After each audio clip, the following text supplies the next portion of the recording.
Let's cook with Venzel. For starters, you need some biscuits and a mug. And we're gonna do an English specialty, tea and biscuits. First, we need some sugar. Then we need a tea bag.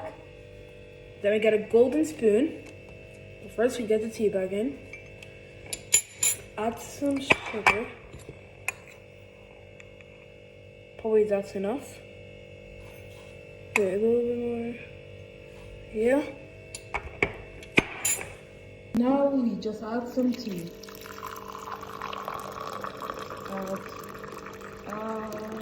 Done.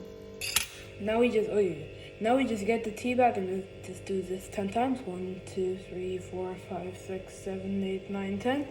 We put the tea bag up a little bit, but like let it touch the tea.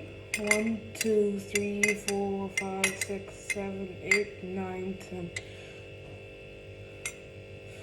Okay, and that's tea and biscuits.